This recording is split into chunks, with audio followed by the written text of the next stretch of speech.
This Glow CPD TV presentation is designed to update Falkirk Council establishments on the latest national advice about interdisciplinary learning. Graham Logan and Joanne McLaughlin from Education Scotland gave a Glow TV broadcast in December 2012, which this presentation will share. There is a link to this broadcast in the slides. As you can see, this session is designed to extend your knowledge and understanding of interdisciplinary learning. You can also download the relevant reflective questions and pro forma if you would like to self-evaluate your practice at certain points during the presentation.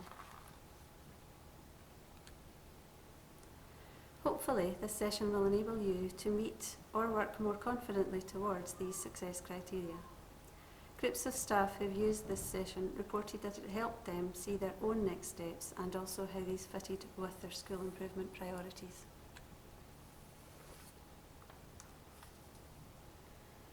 As you can see, the presentation starts by picking out the main messages from the national advice given. However, you may then want to pause to use the reflective questions to examine how this relates to your current practice. Most collegiate and individual professional learning discussions about IDL explore how planning supports effective connections across learning. Finally, the presentation offers an opportunity to think about the implications of this interdisciplinary learning advice. You may want to pause this slide in order to recall what you know about the two main types of interdisciplinary learning. You might want to work in groups to note your interpretation of these two types, then compare what each group has written. In our schools, we've begun to use the terms Type 1 and Type 2 to define the differences and to help us talk effectively about interdisciplinary learning. Recently in Falkirk establishments, we've been developing our ability to identify connections between 2 or 3 subjects to make our Type 1 interdisciplinary learning stronger and to make sure that the learning is relevant and coherent for our pupils. Graham Logan confirmed this is still necessary, but also signposted an increased emphasis on Type 2 IDL during his presentation. He described a quest for IDL which provides an engaging context for pupils to apply skills and knowledge previously learned.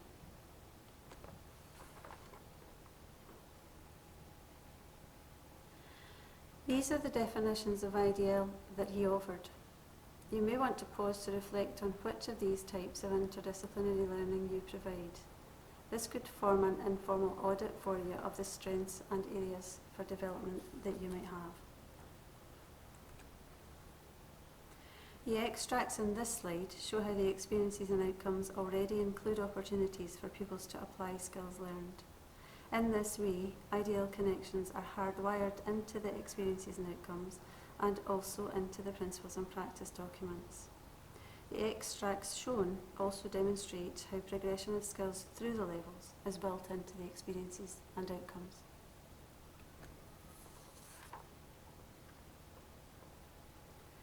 Graham Logan shared the need for appropriate balance between IDL and discrete learning.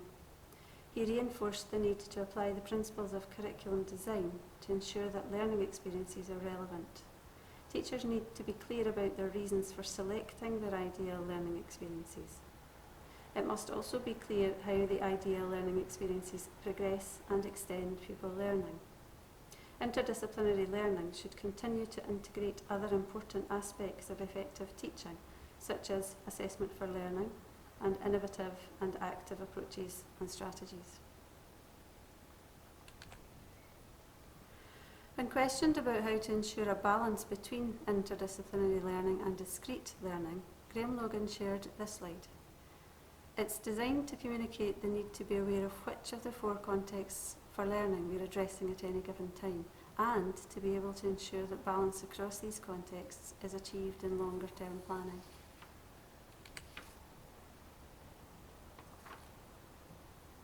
Planning and tracking documentation needs to provide an overview which shows how progression of skills is being promoted within the interdisciplinary learning context. Graham Logan describes this as an IDL framework which demonstrates how the application of skills in new contexts will occur. At present, there are no examples of this framework available, but an IDL mob team from schools and from the centre is working on this. When planning, we should know why we're choosing to deliver groups of experiences and outcomes in an interdisciplinary way. We should be able to extract key interdisciplinary learning and define it as our IDL learning intentions.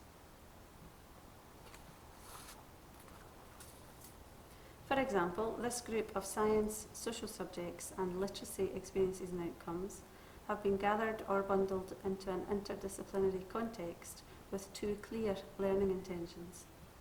This grouping is interesting to the learners, it's engaging, and it shows them the overlap between these three subjects.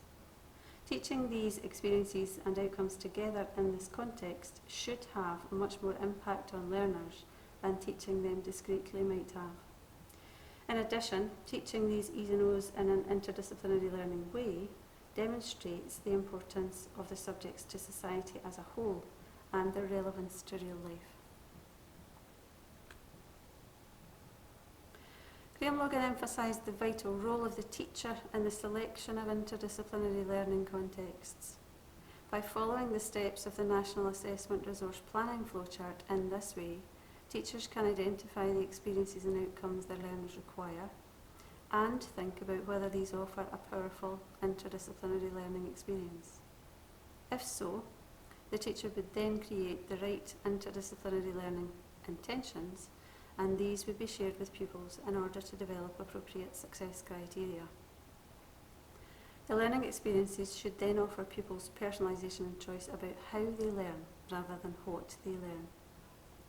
Children are obviously not always aware of the gaps in their knowledge, and Graham Logan acknowledges our professional role in identifying and selecting the learning context and finding other ways to enable personalisation and choice. So, when planning interdisciplinary learning and discrete learning, there will be a triple focus initially on the learner, the experiences and outcomes, and the principles and practice documents. Then the other steps of the NAR planning flowchart form a planning and evaluation cycle, which should ensure breadth, depth and challenge for our learners. These are the highlighted misconceptions which HMIE commonly encounter about interdisciplinary learning. Again, you may want to pause and take some time to study these. Teachers must be able to state how IDL relates to what has gone before and what will come after. They must ask themselves, are our current themes still relevant? Is it really IDL or is it social studies? Am I making genuine links between disciplines or just offering linked activities, which I've always done for this context? Can my pupils explain why they are doing what they're doing? Do they know how it will be valuable to them? Are they aware how this interdisciplinary learning improves their knowledge and skills for life, learning and work?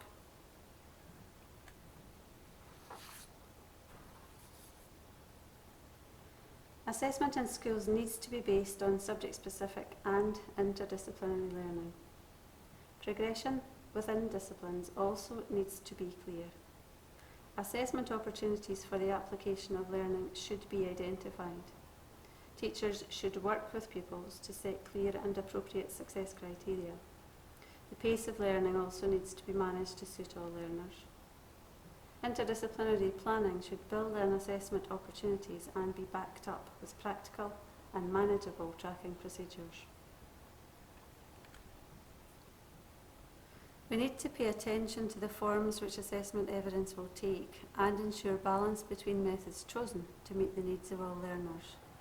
Differentiation can be achieved through the assessments identified at the planning stage.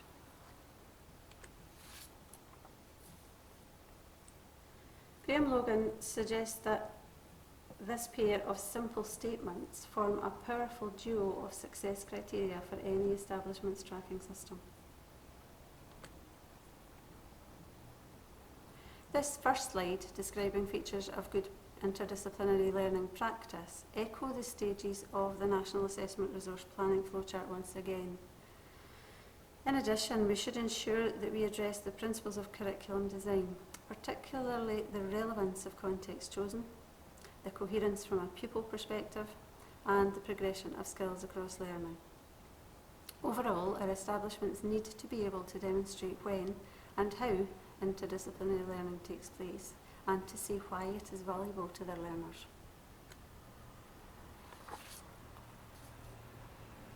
These elements of good interdisciplinary learning practice emphasise the need to integrate IDL effectively with the other three contexts for learning, and with the development of higher order skills. The development of an establishment framework for IDL is repeated as a necessity for the moderation and quality assurance of IDL experiences. Practitioners in schools in our authority are doing this using learning walls, creating audit overviews for the E's and O's, and using a range of tracking sheets.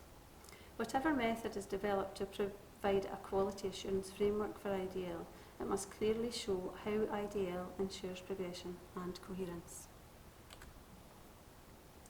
This link will take you to the recording of the full Glow TV session, which lasts for just over an hour. You may want to take some time to use these reflective statements to help you self-evaluate where you are in relation to this national advice on interdisciplinary learning. There is a pro forma which can be downloaded to record your thinking, if you think that would be useful.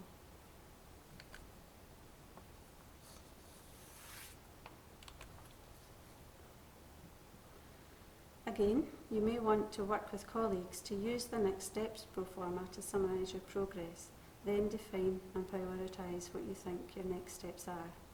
You may want to explore if and how these relate to your school improvement priorities. Do take some time to celebrate how far along the interdisciplinary learning journey you are, though. Acknowledge your strengths and recognise your progress. You may take a bit of time to share and check on your understanding of the way forward at this stage. Other support materials and collegiate learning resources are available in the Interdisciplinary Learning Glow group.